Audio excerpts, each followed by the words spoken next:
Hi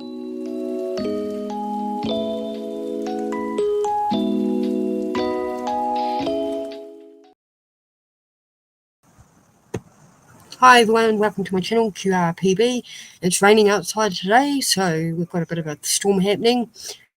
Today we're going to be talking about Andrew Gosden, who went missing in September 2007. So, yeah, right, the day started out like any other day, but little did they know that that evening would be the start of an almost 17 long year hunt for the missing son, Andrew Gosden.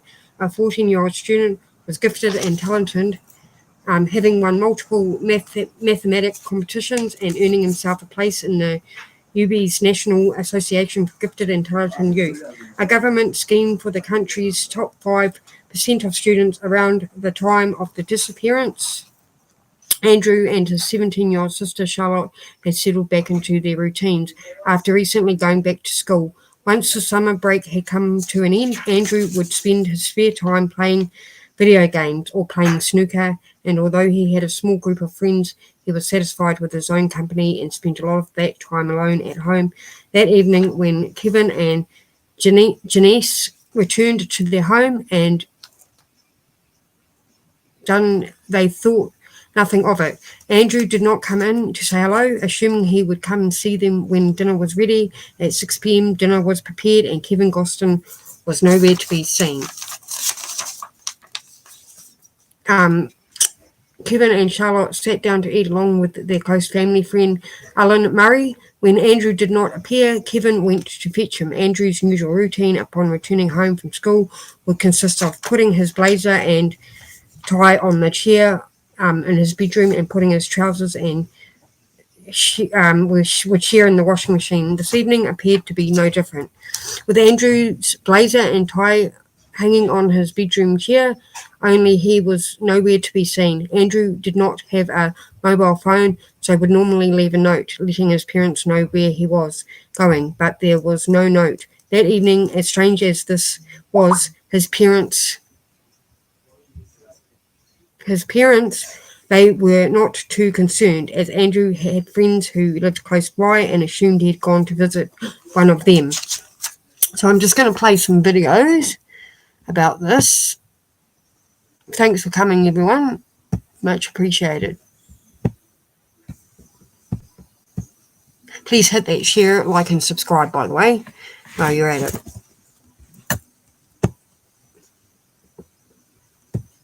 Just wait for that to load up.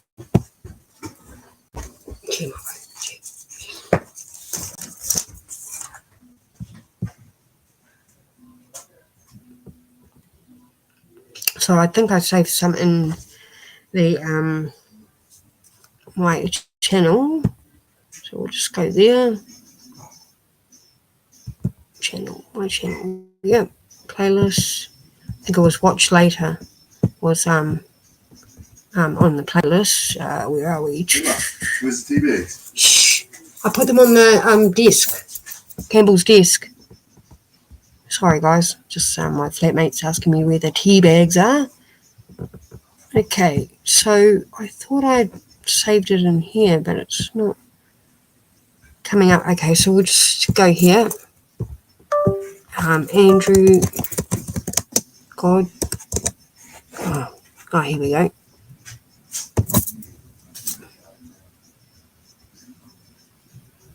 Okay, so first one we're going to play is, hold on. Okay, first we'll play this one, I think. No, that one's half an hour, so no, we won't be playing that. That's me.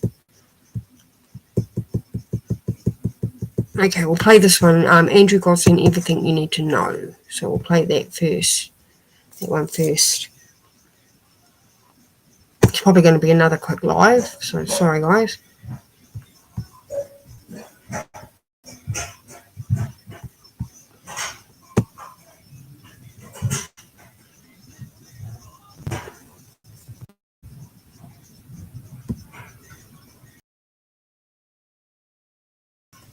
And you can't hear that, can you? I wonder why that is.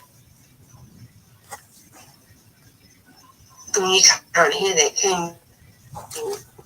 Hold on. Why that is. It's just not right. Hold on, guys. I'll try and share it again. Oh.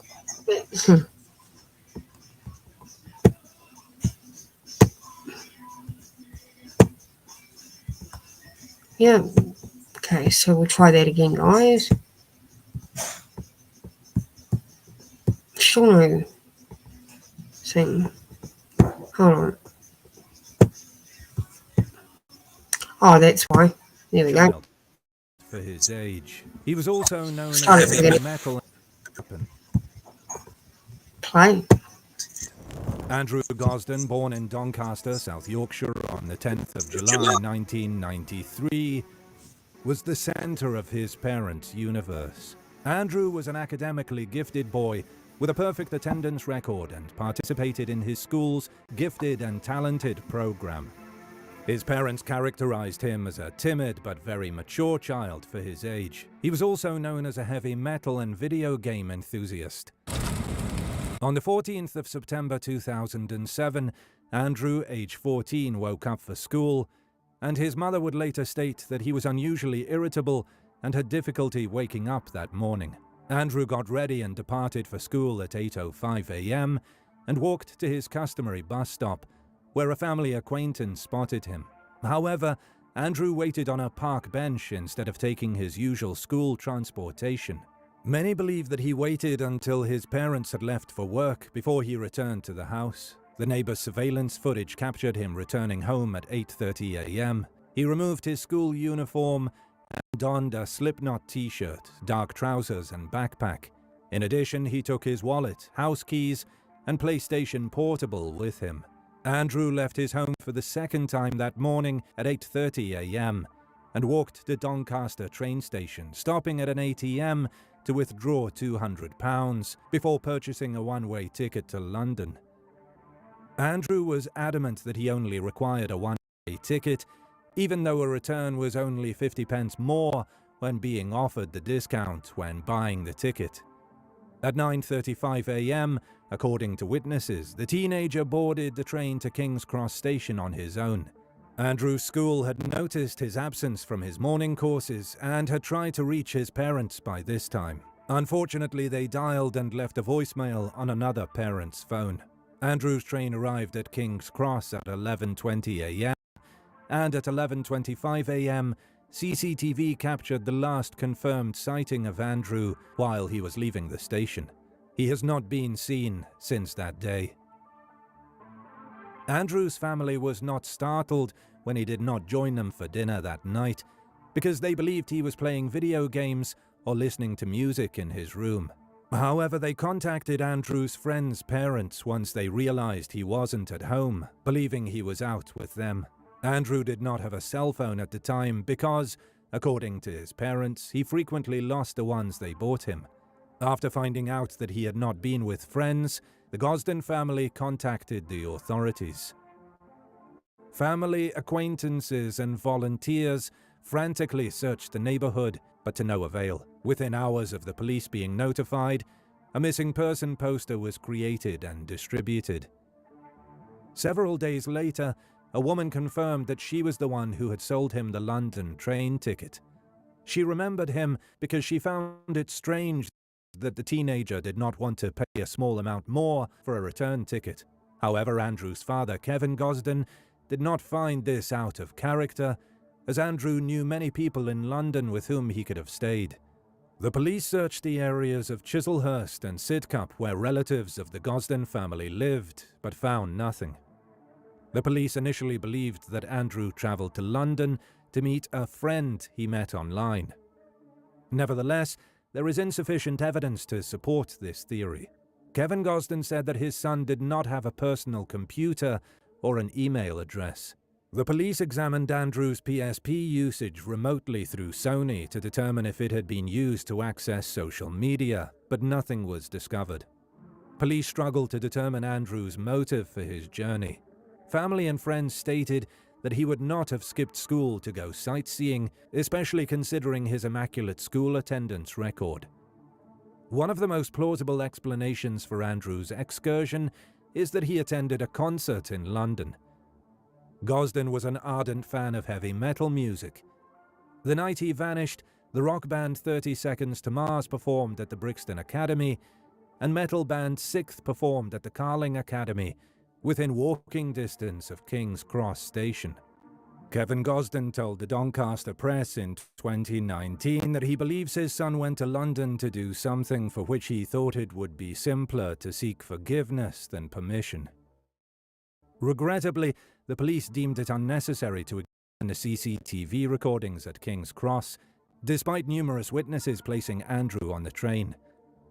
The Gosden family felt that the police were focusing more on the family than on finding their missing son, and became critical of the police's efforts. Andrew's CCTV image at King's Cross was not discovered until nearly a month after his disappearance. In addition, according to Kevin Gosden, police did not investigate possible sightings of Andrew, one of which placed him at a Pizza Hut and the other at Covent Garden. Police reportedly did not speak with the Covent Garden witness for 6 weeks. However, according to some sources, they never followed up on it at all. The police investigation had been characterized as too sluggish, too chaotic and disorganized by Andrew's father. Some people believe Andrew was murdered. On his walk home from a friend's place, a 16-year-old boy went missing from Enfield 10 months after Andrew vanished.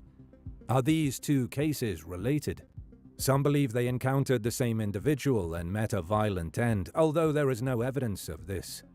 The Fall and Rise of Reginald Perrin, a series about a man who fakes his death to start a new life,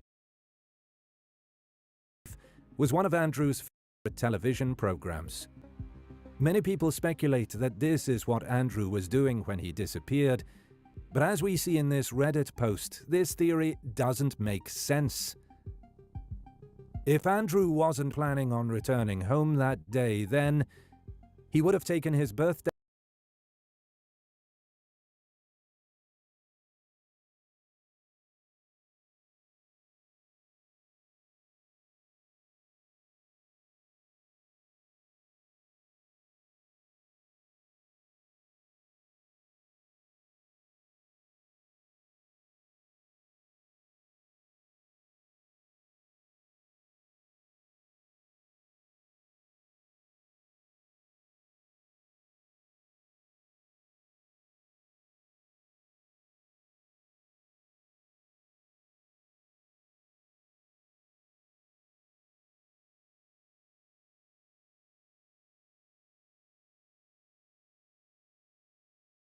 Andrew as of 2021, including over 100 in the first year alone. None have been confirmed, however. Theories of what happened to Andrew have been proposed, and the most popular one is that he was being groomed and lured to London by a pedophile. A Reddit post from 4 years ago now seems prophetic with what has happened since then. The only theory which fits the evidence, in my mind, is that poor Andrew was groomed nearby in Doncaster. There is another piece of evidence which fits with this theory. The 2 days Andrew broke his routine and walked home from school, quite a long walk, was actually time spent planning his getaway with this person, possibly in an internet cafe or on a school computer or payphone. For a reason we may never know, Andrew and this person had arranged to meet in London that Friday. Where I believe the grooming occurred was during the Young Gifted and Talented program, which he had participated in during the summer. Remember, Andrew went missing on the 14th of September, only a few weeks after participating in the program. His father said in a Vice article, "Andrew was too clever," remembers Kevin, his father. "He tended to say little about school, but we remember him coming back from summer school for gifted and talented kids, and he was absolutely enthused about what he had been doing. To be honest, I think Andrew saw school as something you sort of had to do just in order to have choices open to you for adult life." A potential break in the case came when South Yorkshire Police announced on the 11th of January 2022 that 3 days before, on the 8th, detectives had arrested two males, ages 38 and 45, on suspicion of kidnapping and human trafficking. The apprehension of the older man was also related to his possession of child pornography. Both suspects have surprisingly been released, pending further investigation. It is believed that these are the first arrests in connection with Andrew's disappearance. On the 12th of January, police reported that numerous digital devices had been seized from the men for forensic examination, which police estimated would take 6 to 12 months. Kevin Gosden stated that the family had been informed of the arrests but had not revealed the information so as not to prejudice the investigations being carried out in any way. South Yorkshire Police reported in January 2023 that the individuals and subsequent devices were still under investigation. The public has been asking why this lead has taken so long to investigate, or if this sounds silly. But with how long it's been and how much information is involved in the case, do you think they do a press conference type announcement to run through all the details on what happened? This is some sort of conclusion. I was just thinking, with how high profile the case is, and with so many questions needing answers, maybe the police are putting everything together so that when they go public again, they are sure of the timeline of events and can present us with this info. Of course, the natural thing that would happen is that it would be on the news, but I feel like the public would want to hear from the police, etc. Did the men arrested have any link with the men who left a message with the police all them years ago?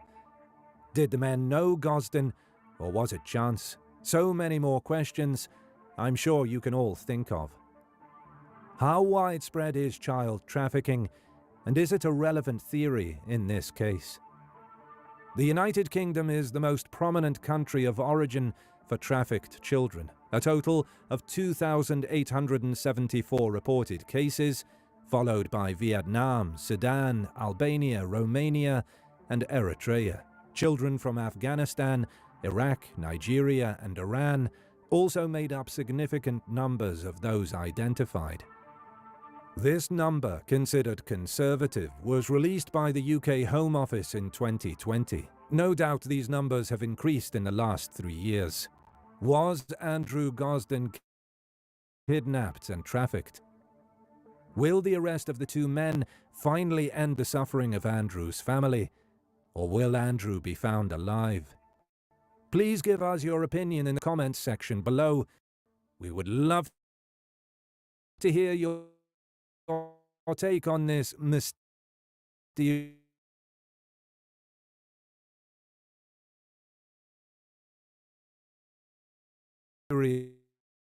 disappearance.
Police are becoming increasingly concerned about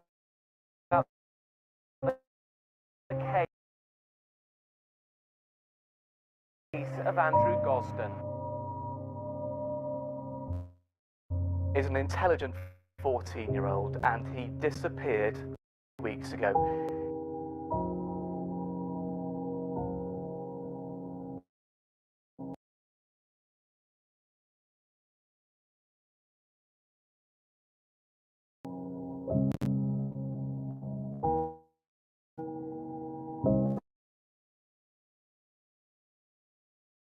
And everything, just like in the house, there's no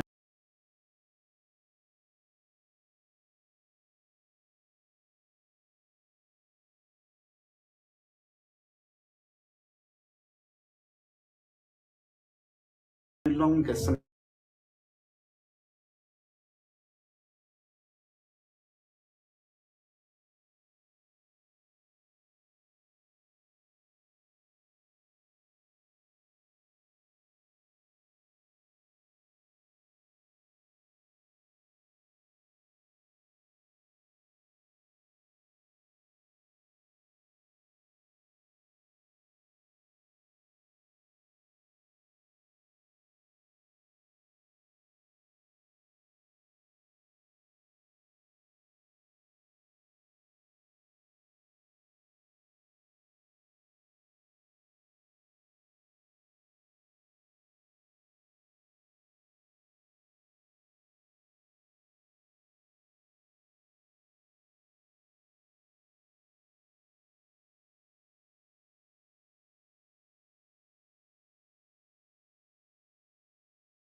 Police are becoming increasingly concerned about the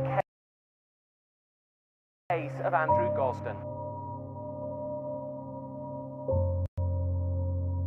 Is an intelligent 14-year-old and he disappeared 2 weeks ago.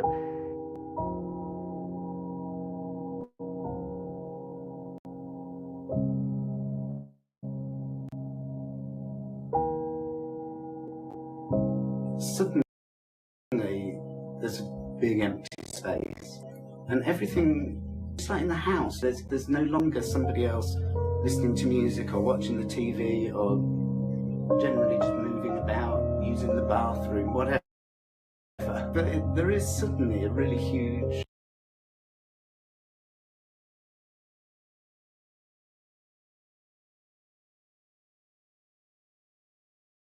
hole there. It just seems so much quieter in the house.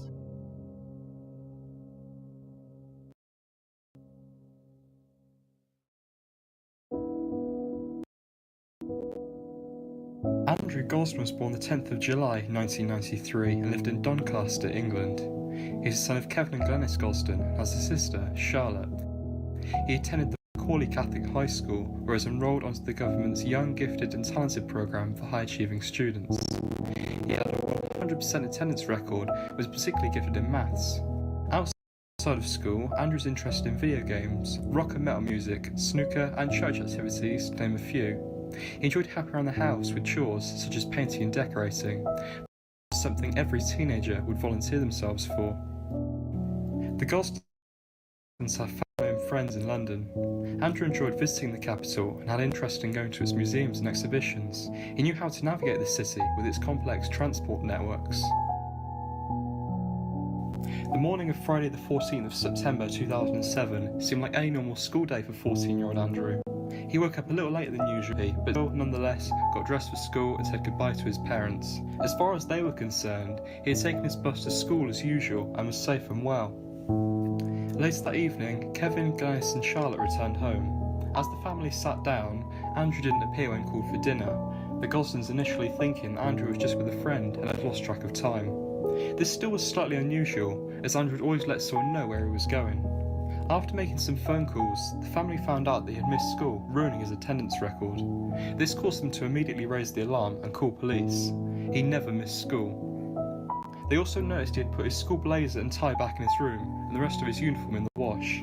Another phone call made to Vicar Alan Murray, a close family friend, revealed that he had seen Andrew going to a local park, sitting on a bench earlier that morning. A neighbour had a security camera positioned out the front of his house, showing Andrew returning home moments after the family had just left for work.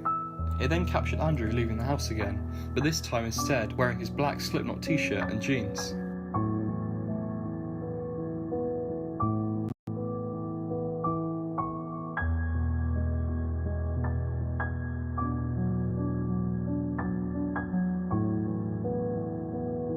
At this point, the Gosdens connected that Andrew had waited in the park, waiting to see the cargo pass to confirm the house was vacated.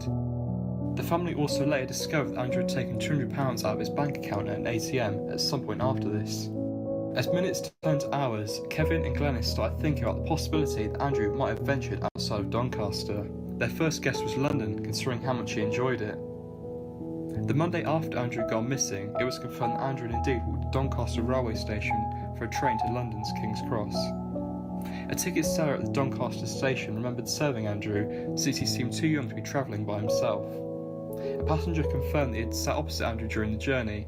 He interestingly refused a return ticket when offered, despite it costing a mere 50p more than a single. This might seem strange, however he could have spent the day in the capital and then arrived at a family member's house to spend that night.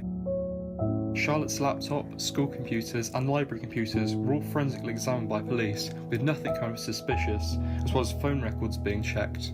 Andrew didn't have an email address or mobile phone. The serial code for his PSP console was also checked, all the way to Sony's headquarters, with no records of an account or communication established on the device. The initial investigation inquiries following this were controversial. Due to standard procedure, the investigators had to interview the Gosden family. The Gosdens were very understanding of this and compliant, though as time progressed, the family felt they were beginning to be pressured too much and were not being listened to. It seemed apparent that investigators were more interested in why Andrew had gone missing rather than where he had gone to. It was also known what carriage Andrew had travelled in and what time would have arrived at King's Cross, but the search didn't seem to be followed. This is evidence as almost a month after Andrew went missing, police finally got the security camera footage of Andrew arriving at King's Cross.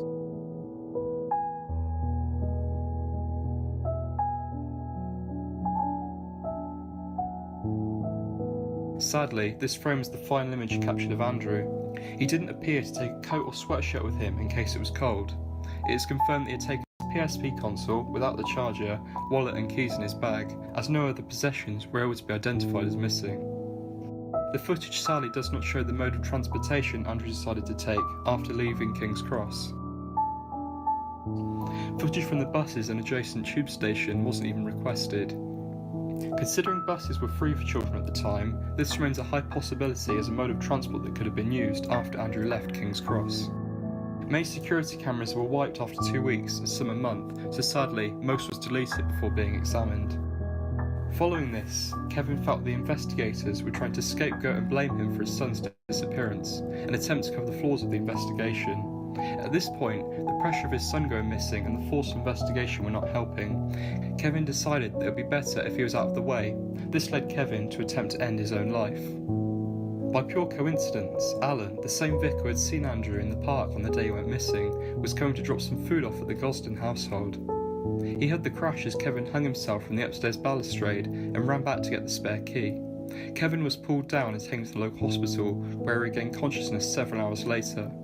If it wasn't for Alan appearing at the second of the sound of the crash, this would have had a different outcome. To say the least, missing persons situations are extremely difficult for the loved one's family. Understandably, many families are delicate, and approaching the media and press is very daunting, especially in the immediate aftermath. Despite this, the Gosden family have tried to broadcast their plea to as many media platforms as possible, both to raise awareness of Andrew, but to also raise awareness of missing people in general. One of the first charities to help the Gosden family was the UK charity Missing People. Missing People help the loved ones of those who have run away and people who might be thinking of running away. They offer a 24-hour free confidential helpline 116000 to anyone who might need help or some advice. They can also help pass on a message from a missing person to their family in case they might not want to get back in touch for any reason. They work to help families of long-term missing people to connect with other families in the same situation. Missing People is part of the European network Missing Children Europe, who help to connect missing children and children thinking of going missing to local grassroots organisations. They've made the 116000 number available in 29 countries in Europe. They also overlook Europe and missing people, researching and providing cross-border solutions. Missing People also work with the National Crime Agency and CEOP on their child rescue alerts, a service to help inform the public of when a child is known to have been abducted or their life is believed to be at immediate risk. Missing Children Europe are progressing to expand the service throughout Europe. Missing People and Missing Children Europe also work on the Not Found project. This project automatically places information of a missing person on every page not found of a website. This includes both short-term and long-term cases. The project is currently being used by over 5,000 websites and growing. Andrew features on it as well. Sadly, over 11 years since going missing, there are currently no leads to finding Andrew. In November 2008, a person came to Leominster Police Station in Herefordshire claiming to have information that the station was manned only with an intercom. By the time an officer had driven to the station to take details, this person had gone. Sadly, the person has yet to get back in touch. In 2011, the Thames River in London was searched, but with no trace of Andrew. In 2017, a person in Lincoln had an online conversation with someone matching Andrew's story. This was followed up, though sadly no conclusions were resulted from this. Since 2017, Missing People have placed numerous billboards across the UK with Andrew's picture as part of their Find Every Child campaign. Andrew's photo representing the children who go missing in the UK every year. Andrew's website remains updated with information about Andrew, the work of the Gosden family and missing people. The Facebook group and Twitter page remain very active, being updated numerous times a day. The Gosden family are always working to find Andrew, as well as help organisations who have helped them along the way. The light in the hope of finding Andrew still shines.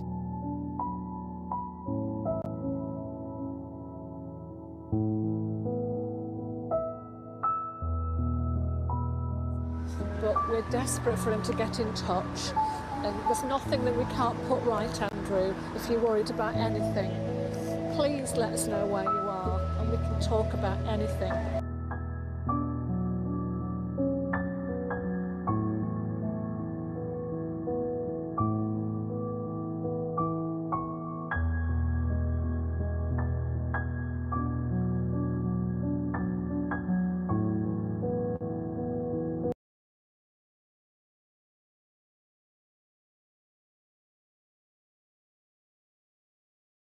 Today I'm planning on doing a music StreamYard. So please come along, and thanks again. Have a great day. Don't forget to please subscribe, share and like. Thank you.